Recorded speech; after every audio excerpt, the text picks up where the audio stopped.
Shalom, selamat pagi sahabat Yesus cinta Alkitab. Kita ketemu di pagi hari ini. Saya agak lambat hari ini karena coba untuk ganti tempat ya. Sudah agak kurang sehat, jadi mau keluar males ya ke kamar sebelah. Jadi saya adakan di dalam. Mari kita berdoa saudara. Bapa, kami sungguh ucap syukur untuk hari yang baru. Hati kami mengucap syukur dan bersuka cita. Terima kasih Bapa, dengan segala keberadaan kami Tuhan. Kami mau selalu ada sukacita di hati kami, ada pengharapan di hati kami. Bapa, saat ini kami mau berdoa untuk saudara-saudara kami Tuhan di Indonesia, di Makassar, dimanapun berada Bapa. Engkau kuatkan mereka Tuhan. Engkau tutup, engkau bungkus setiap umatmu, setiap gerejamu Tuhan, dengan para malaikatmu, dengan roh kudusmu. Tak ada seorang pun yang mampu menyentuh mereka ketika roh Allah melingkupi mereka. Terima kasih Bapa, Engkau berikan hati yang penuh kasih bagi setiap orang Tuhan. Karena itu kami mengajarkan kasih Tuhan, biar ada kasih pada setiap orang. Oh, betapa indahnya dunia ini ketika kami saling mengasihi. Terima kasih Bapa. Aku berdoa protection buat umatmu di Indonesia dimanapun berada. Terima kasih Bapa. Dan kami juga berdoa, Kau curahkan kasih-Mu bagi setiap orang-orang Tuhan yang belum mengenal Engkau. Biar kami hidup rukun, bersama, bersatu. Di dalam nama Tuhan Yesus kami berdoa. Amin. Saudara, kita nyanyikan satu pujian. Make me a vessel, make me an offering, make me whatever you want me to be. I came here with nothing, but all you have given me. Jesus, bring your wine out of me. Make me a vessel, make me an offering, make me whatever you want me to be. I came here with nothing, but all you have given me. Jesus, bring your wine out of me. Indah sekali lagu ini, kata-katanya. Jadikan aku sebagai saluranmu, jadikanku sebagai suatu persembahan bagimu. Jadikanku apa saja yang Engkau kehendaki Tuhan, yang Engkau mau. Aku datang ke dunia ini tak membawa apapun, tetapi semua telah Kau berikan bagiku. Yesus, Engkau mengeluarkan, Engkau menjadikan anggur yang baru dari diriku, dari hidupku. Puji Tuhan. Saudara, kita masuk dalam pembacaan hari ini. Sudah sampai di Kejadian pasal 9. Pasal 9 ayat 1 sampai 17 ya. Cukup panjang. Mari kita segera baca. Perjanjian Allah dengan Nuh. Lalu Allah memberkati Nuh dan anak-anaknya serta berfirman kepada mereka, beranak cuculah dan bertambah banyaklah serta penuhilah bumi. Akan takut dan akan gentar kepadamu segala binatang di bumi dan segala burung di udara, segala yang bergerak di muka bumi dan segala ikan di laut. Ke dalam tanganmulah semuanya itu diserahkan. Segala yang bergerak yang hidup akan menjadi makananmu. Aku telah memberikan semuanya itu kepadamu, supaya seperti juga tumbuh-tumbuhan hijau. Hanya daging yang masih ada nyawanya, yakni darahnya, janganlah kamu makan.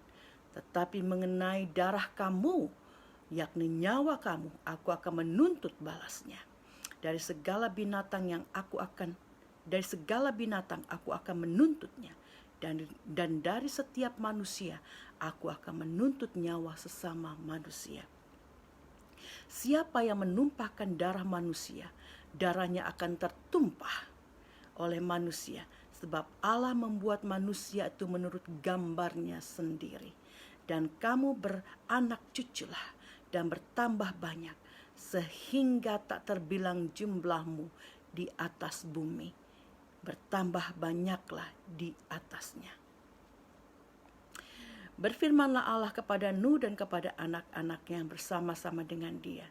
Sesungguhnya aku mengadakan perjanjianku dengan kamu dan dengan keturunanmu dan dengan segala makhluk hidup yang bersama-sama dengan kamu.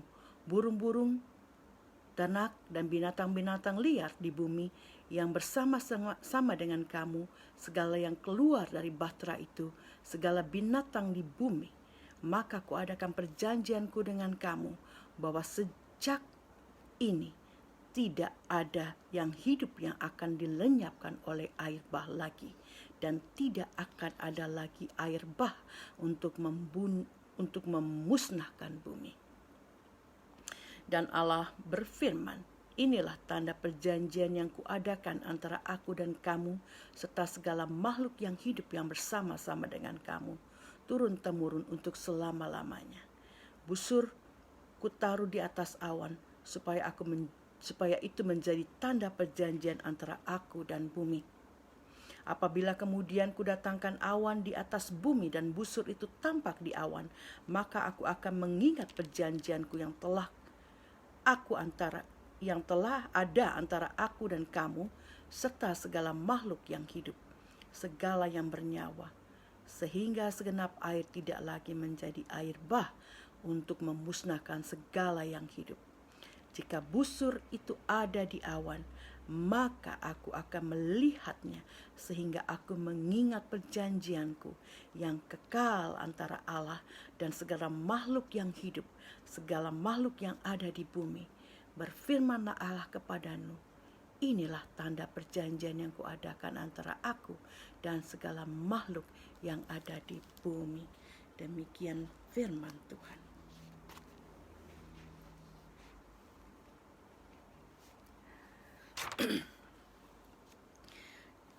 Saudara, kita baca ayat pertama ayat sampai 2 ya, dari pembacaan Kejadian 9 sampai 17. Di situ dikatakan Allah memberkati Nuh dan anak-anaknya. Lalu ia berfirman, dia mengatakan kepada mereka untuk beranak cucu, bertambah banyak dan memenuhi bumi.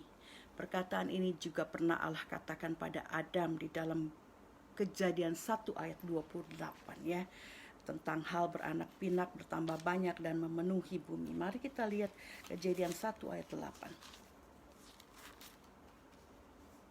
Ayat 28, sorry.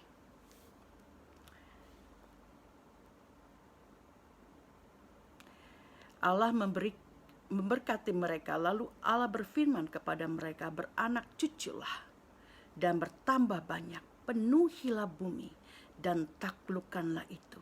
Berkuasalah atas ikan-ikan di laut dan burung-burung di udara dan atas segala binatang yang merayap di bumi.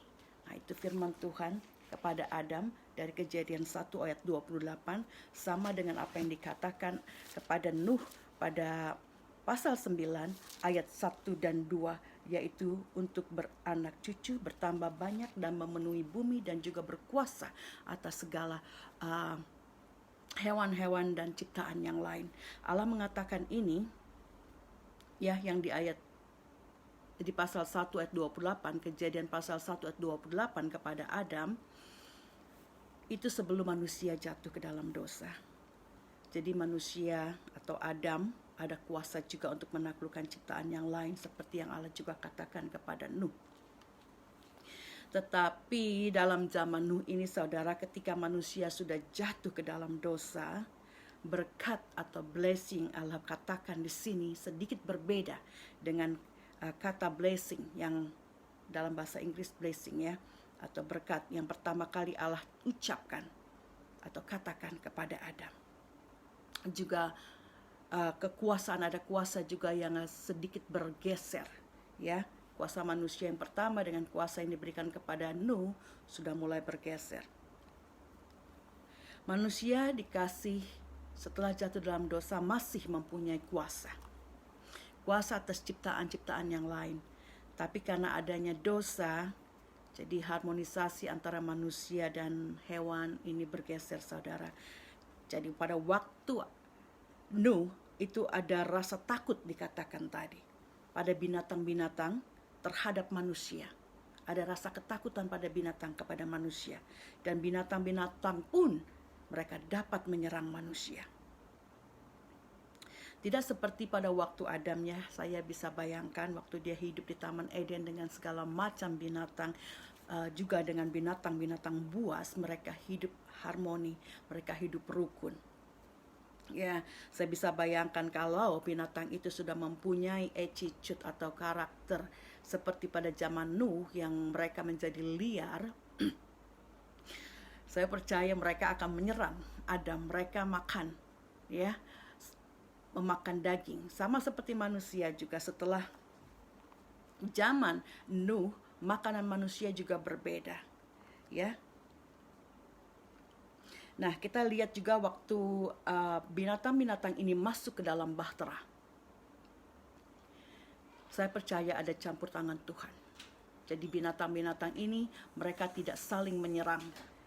Mereka rukun masuk ke dalam bahtera.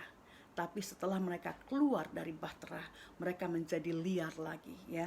Nah, betapa kuasanya Allah, Dia yang bisa mengatur karakter daripada binatang ini untuk rukun selama ada di bahtera. Begitu juga ketika zaman Adam, mereka rukun. Tapi setelah manusia jatuh ke dalam dosa, binatang menjadi binatang liar, dan juga pada waktu masuk ke bahtera, Allah mengatur mereka, ya, membuat mereka rukun, tapi setelah mereka keluar dari bahtera lagi, mereka menjadi liar lagi. Ya, itulah kuasa Allah. Di ayat ketiga, Allah mengatakan segala yang bergerak, yang hidup akan menjadi makananmu, juga tumbuh-tumbuhan hijau. Makanan manusia pun mulai berkembang, saudara. Kalau kita baca dalam Kejadian 1 ayat 29, kita lihat apa makanan manusia pertama. 1 ayat 29. Kejadian pasal 1 ayat 29. Berfirmanlah Allah, lihatlah, aku memberikan kepadamu segala tumbuh-tumbuhan yang berbiji di seluruh bumi, dan segala pohon-pohonan yang buahnya berbiji. Itulah akan menjadi makananmu. Jadi makanan manusia pertama adalah buah-buahan dan juga sayur-sayuran deh ya. Jadi seperti kita saat ini mungkin vegetarian begitu ya. Dan tapi kita lihat setelah zaman Nuh, setelah manusia jatuh ke dalam dosa, makanan manusia pun mulai berkembang.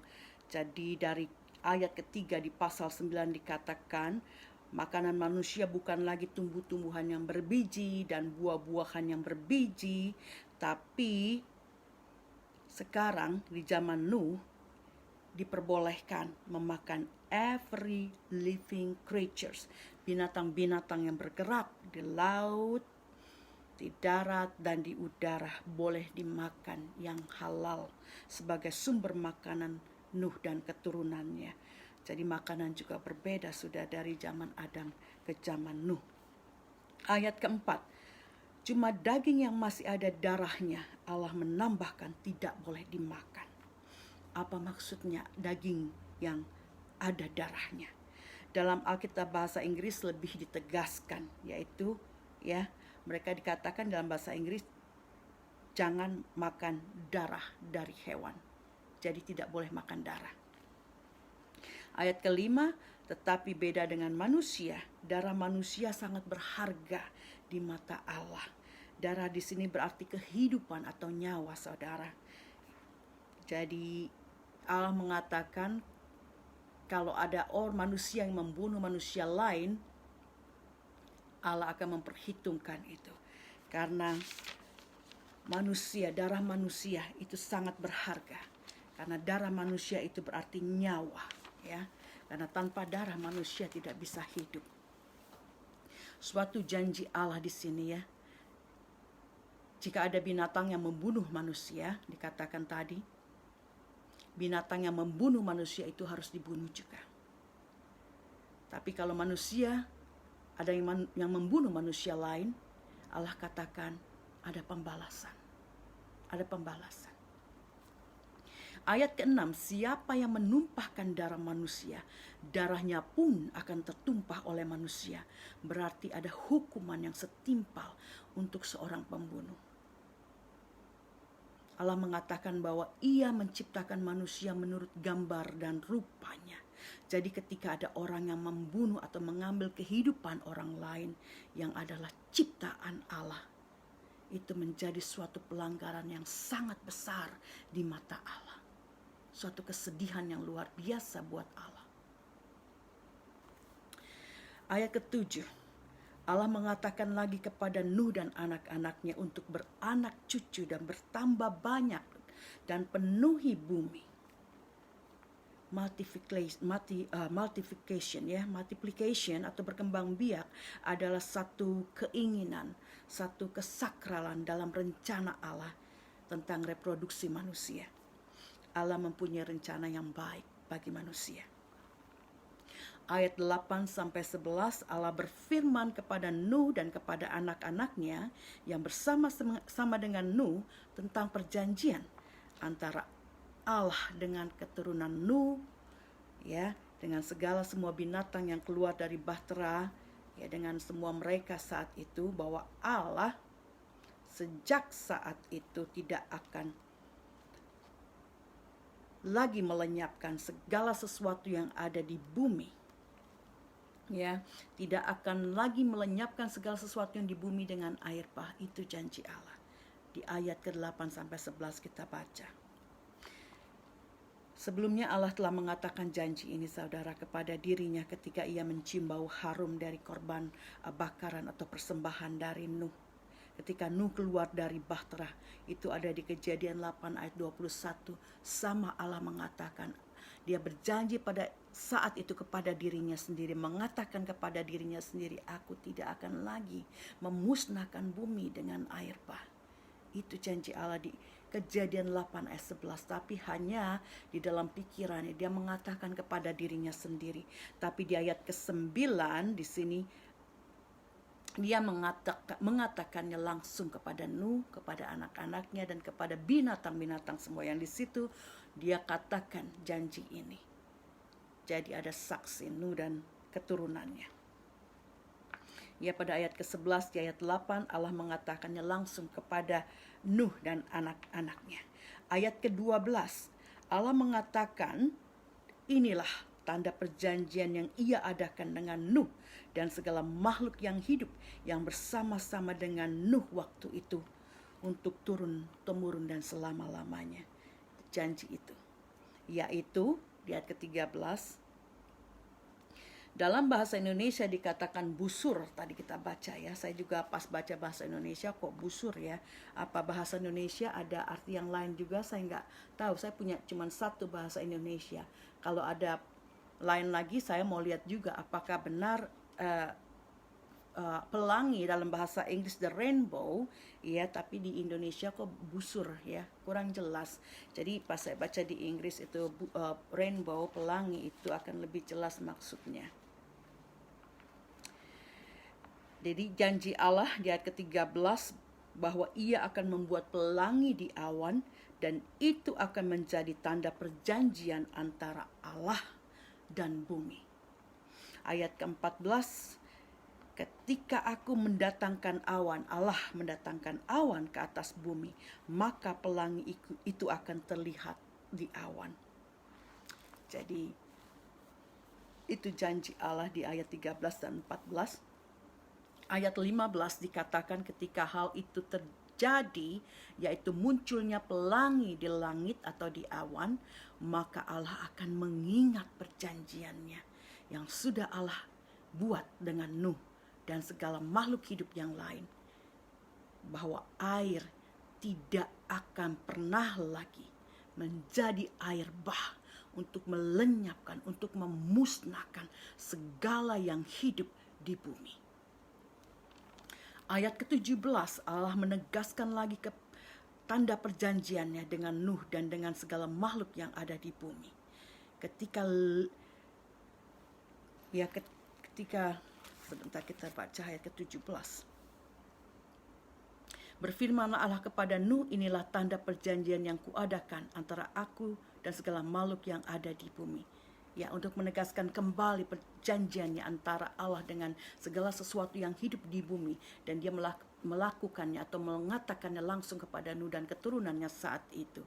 Bahwa tidak akan ada lagi air bah. Jadi cuma penegasan dari apa yang Allah katakan. Dan ia juga mengingatkan kembali akan tanda perjanjian itu, yaitu pelangi yang ada di awan.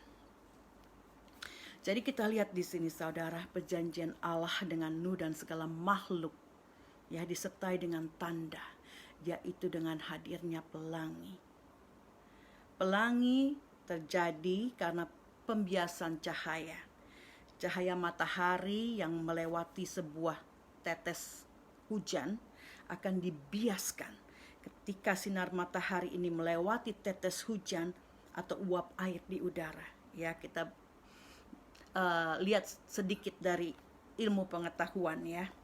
Proses pembiasan ini yang memisahkan cahaya putih menjadi warna spektrum. Jadi ada cahaya matahari tapi harus ada tetes air, ada uap air. Dan cahaya ini menerobos ya. Jadi dari warna putih saja itu menjadi warna spektrum dengan adanya terobosan sinar matahari kepada uap air atau ada tetes air, tetes hujan di sini dikatakan. Jadi ada pembiasan, dan pembiasan itu yang menjadikan warna-warni spektrum. Ada kuning, ada hijau, ada orange, merah, biru, nila, dan ungu. Itu warna spektrum saudara ya. Ini penjelasan secara ilmiah atau ilmu pengetahuan tentang pelangi. Buat orang-orang yang bukan believer atau mereka yang tidak percaya, orang yang tidak percaya atau belum percaya, kalau mereka tahu cerita asal muasal pelangi ini, seharusnya itu mereka percaya bahwa pelangi ini adalah suatu tanda dari perjanjian Allah kepada Nuh dan kepada keturunannya, termasuk kepada kita saat ini. Bahwa Allah tidak akan menurunkan atau mengadakan air bah lagi untuk melenyapkan manusia. Saya katakan mengapa mereka unbeliever ini seharusnya percaya. Karena secara ilmu pengetahuan pun sudah dikatakan ada unsur tetesan air hujan. Ya, ada embun, ada air lah ya, sesuatu di awan ini. Maka ketika matahari melewatinya atau menembusnya, terjadi pembiasan. Pembiasan ini yang akan membuat warna-warna spektrum itu menjadi matahari yang begitu indah di awan. Tetesan hujan atau uap air ini berkaitan dengan air bah ya. Karena dikatakan air bah waktu itu datang dari segala sumber mata air yang ada di bumi dan juga yang dari langit yang datang dalam bentuk hujan. Jadi ada kaitan antara pelangi dan kejadian air bah dalam kitab Kejadian di Perjanjian Lama. Ya, seandainya tidak ada uap air itu tidak akan terjadi atau tidak ada tetesan hujan di awan itu, maka rainbow atau pelangi itu tidak akan terjadi. Tapi itulah orang dunia saudara. Kalau kita sudah jelaskan ya dari ilmu pengetahuan dan kita kaitkan juga dengan kejadian air bah ya pada zaman Nuh, tetap mereka mungkin percaya bagian mataharinya, bagian ilmu pengetahuannya, tapi kalau dihubung-hubungkan dengan Nuh dan cerita Nuh, saya belum tahu apakah mereka akan percaya. Tapi sepertinya di sekolah-sekolah, apalagi ya di sekolah-sekolah negeri di Australia sekarang, segala sesuatu yang berhubungan dengan Allah itu dilenyapkan. Mereka tidak mau ada hal-hal yang berhubungan dengan ketuhanan, dengan Allah. Jadi berbahagia mereka yang masih dapat sekolah-sekolah private ya, yang mengajarkan, terutama sekolah private biasanya mereka sekolah Katolik ataupun Kristen itu ada pengajaran agamanya, puji Tuhan ya. Tapi kita yang tidak mampu karena mahal sekali untuk masuk sekolah private di Australia. Jadi kita yang punya anak-anak di sekolah pemerintah, ya kita di rumah harus ajarkan firman Tuhan supaya mereka tidak terbawa dengan doktrin, dengan segala pengetahuan dari sekolah yang di luar atau yang menyingkirkan Allah dari segala sesuatu yang mereka ajarkan. Nah, saya juga bingung saudara kalau mereka ini, ya mereka orang-orang yang tidak percaya, terutama kepada orang-orang di dunia barat ya. Mereka percaya atau tahu dengan dongeng-dongeng ya. Mereka pegang keras sekali dongeng-dongeng Cinderella misalnya, atau Robin Hood. Bahkan mereka berulang-ulang menceritakannya kepada anak cucu mereka tentang dongeng ini. Dan juga kepada murid-murid di sekolah. Sesuatu yang tidak terjadi, sesuatu yang tidak benar, sesuatu yang fiktif. Ya, cerita dongeng ini sesuatu yang fiktif.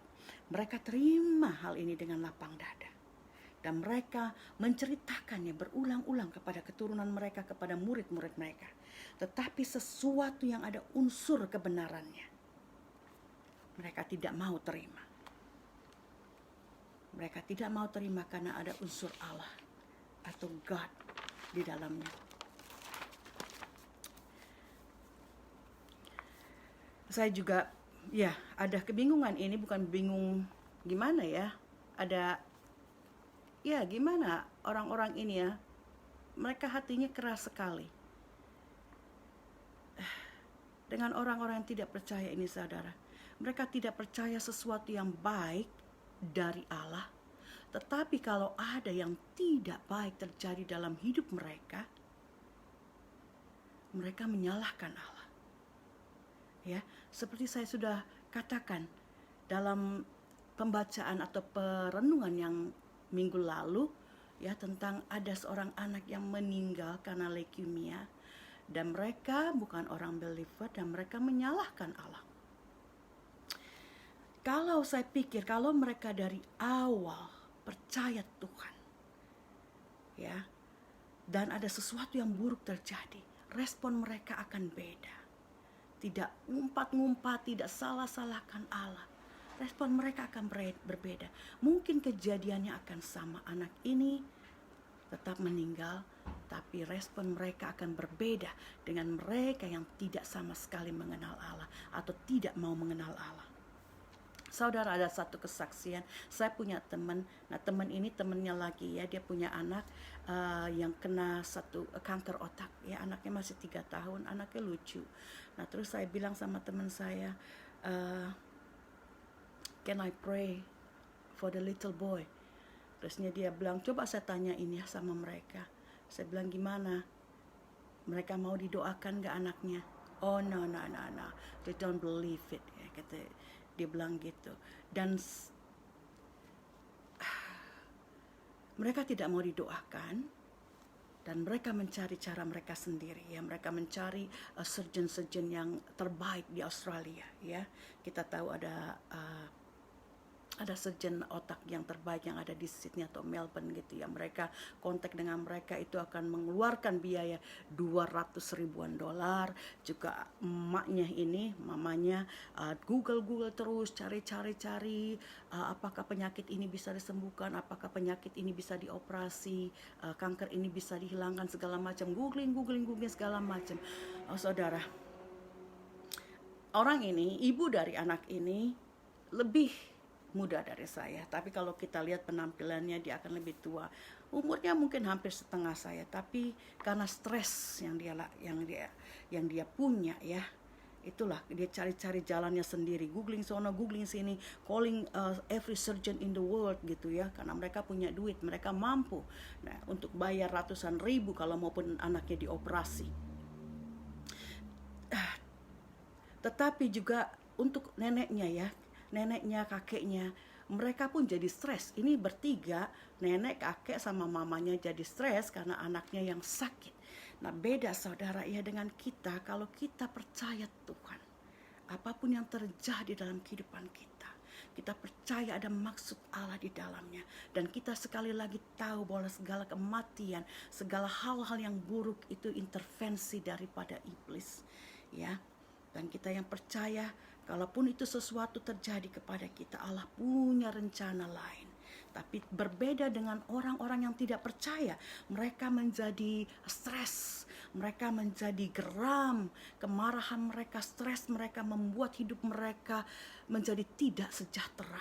Dan juga kelihatan dari wajah mereka, dari kehidupan mereka. Anaknya udah sakit, sekarang nenek kakeknya yang tambah sakit karena stres. Emaknya juga jadi sakit.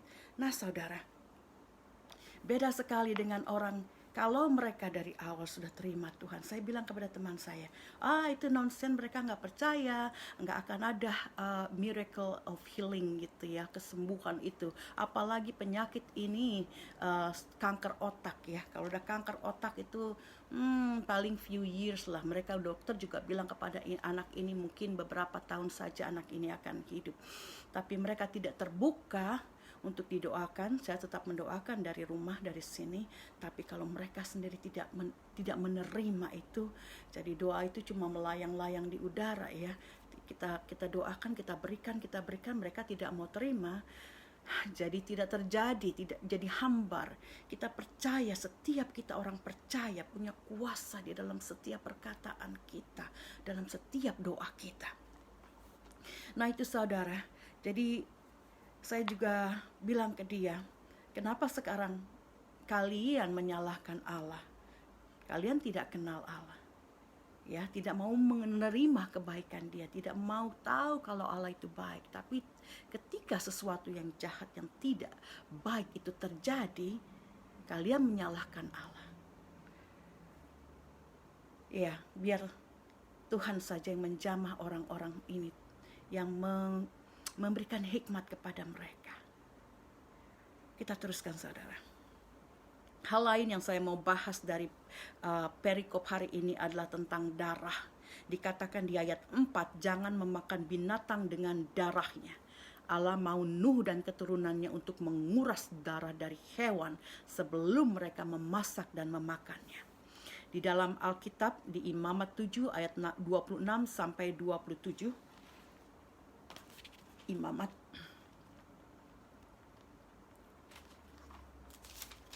Imamat 7 ayat 26 dan 27. Demikianlah juga jangan kamu memakan darah apapun di segala tempat kediamanmu, baik darah burung-burung ataupun darah hewan. Setiap orang yang memakan darah apapun, nyawa orang itu haruslah dilenyapkan dari antara bangsanya. Itu dalam bahasa Indonesia ya, dilenyapkan. Bukan berarti orang yang makan darah harus dibunuh, bukan seperti itu. Kalau kita dalam bahasa Inggris itu akan lebih jelas ya. Mereka harus disingkirkan ya, harus dibuang dari bangsanya. Dalam bahasa Inggris itu artinya seperti itu, tidak dilenyapkan atau seperti dibunuh. Jadi kurang jelas. Kalau kita baca bahasa Indonesia, dilenyapkan, pikiran kita akan mengartikan bahwa dibunuh, tapi sebenarnya disingkirkan atau dilenyapkan. Mereka yang memakan darah apapun, darah burung atau darah binatang lain pada waktu itu saudara. Ini yang menjadi dasar kepercayaan orang Yahudi akan makanan yang halal dari hewan. Jadi bagi orang Yahudi, makanan-makanan halal ini disebut kosher ya, kosher food, yaitu makanan dari binatang-binatang yang halal. Kita baca waktu Allah menyuruh membawa 7 pasang binatang-binatang yang tidak haram ke dalam bahtera ya, yaitu binatang-binatang yang memamah biak, yang mengunyah, dan yang kakinya berbelah. Dan itu binatang-binatang yang halal. Dan binatang ini biasanya adalah binatang-binatang ternak.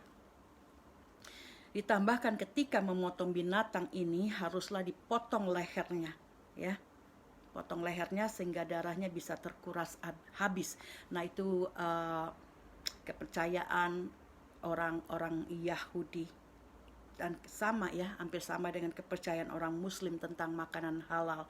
Kalau di dalam kita dikatakan halal, tapi dalam orang Yahudi dibilang kosher food ya. Saya dulu pernah kerja di kitchennya orang Yahudi. Jadi kita tahu apa-apa saja makanan mereka, apa yang halal dan tidak.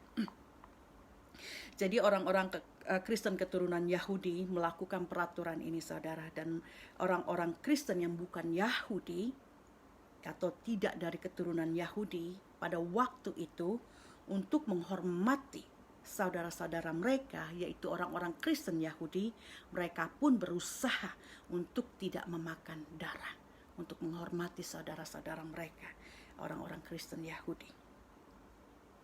Juga tentang ayat 6 yang mengatakan barang siapa menumpahkan darah, oleh darah pembunuh ini juga akan tertumpah.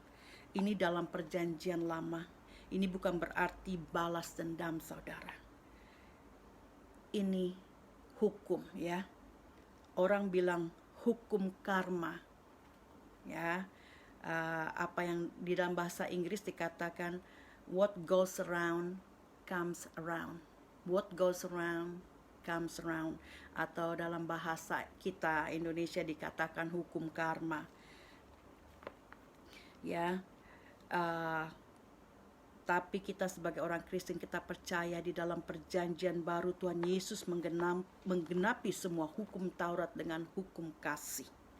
Tapi bukan berarti seorang pembunuh bisa bebas begitu saja. Pasti ada hukuman. Kita baca Matius 5 ayat 21 sampai 22.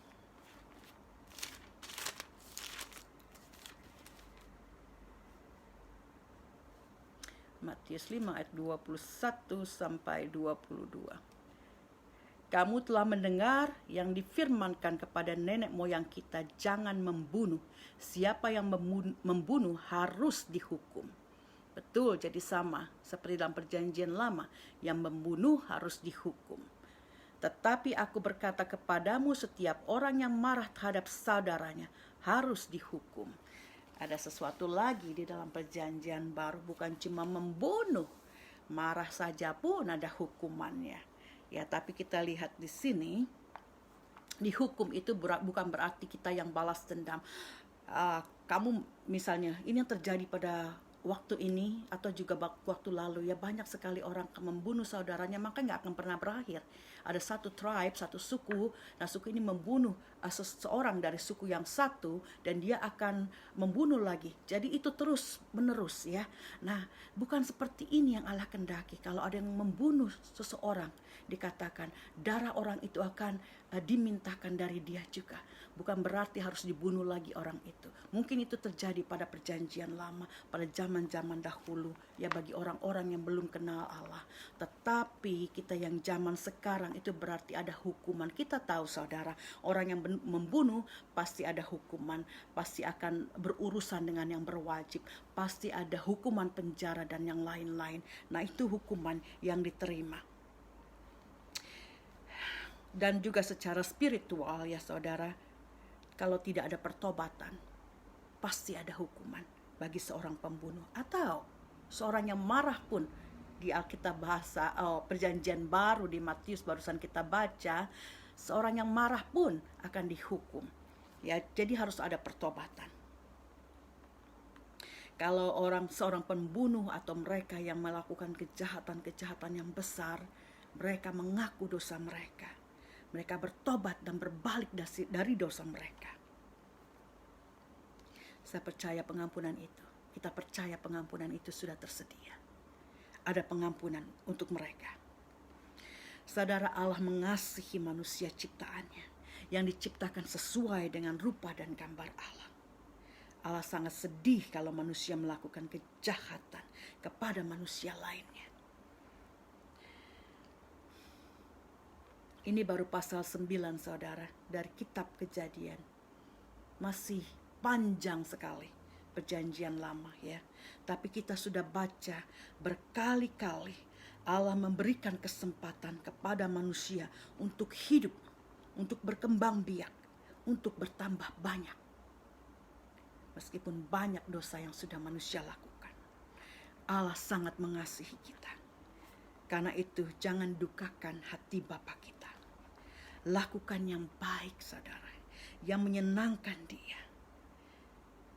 Dan ketika kita melihat pelangi Ketika kita melihat pelangi yang indah itu di atas awan, kita akan mengingat janji Allah bahwa tidak akan ada lagi pemusnahan bumi oleh air bah yang terjadi pada masa Nuh. Allah mempunyai rencana yang lain, kita tidak tahu apa yang akan terjadi, tapi kita melalui pembacaan Alkitab kita akan lihat apa rencana Allah atas bumi ini. Tapi sementara kita hidup di dalam dunia ini, mari kita hormati Allah. Mari kita sembah Dia. Dia yang menjadikan segala sesuatunya baik. Puji Tuhan, mari kita berdoa. Allah yang penuh kasih, Allah yang kami puja dan sembah di dalam Tuhan Yesus Juru Selamat kami. Terima kasih Tuhan Yesus untuk memberikan roh-Mu kepada kami yang Kau tinggalkan buat kami. Kami tidak ditinggalkan sendiri ketika Engkau terangkat ke surga. Engkau tinggalkan roh-Mu buat kami. Terima kasih untuk firman-Mu hari ini yang mengingatkan kami kembali perjanjian Engkau Bapa dengan manusia, bahwa Engkau tidak akan lagi melakukan pemusnahan dengan air. Engkau sudah memberikan satu bukti dari janji-Mu, yaitu pelangi. Jadi ketika kami melihat pelangi, kami melihat janji Allah yang luar biasa. Kami melihat ciptaan Allah yang luar biasa. Biar Bapa, Kau ajarkan kepada kami untuk mempunyai hati yang mengasihi, hati yang mengucap syukur. Juga Bapa, Engkau ajarkan kepada kami untuk tidak membalas dendam. Ajar kami untuk mengasihi. Terima kasih Bapa. Terima kasih untuk firman-Mu hari ini. Kuatkan setiap kami. Sekali lagi aku berdoa untuk orang-orang di Indonesia Bapa. Umat-Mu, Kau proteksi mereka. Dan mereka yang belum kenal Tuhan Yesus, biar ada kasih di dalam hati mereka. Terima kasih Bapa. Kami serahkan segenap hidup kami. Biar rencana-Mu yang indah jadi. Di dalam nama Tuhan Yesus. Haleluya. Amin. Terima janji Tuhan. Tuhan Yesus memberkati.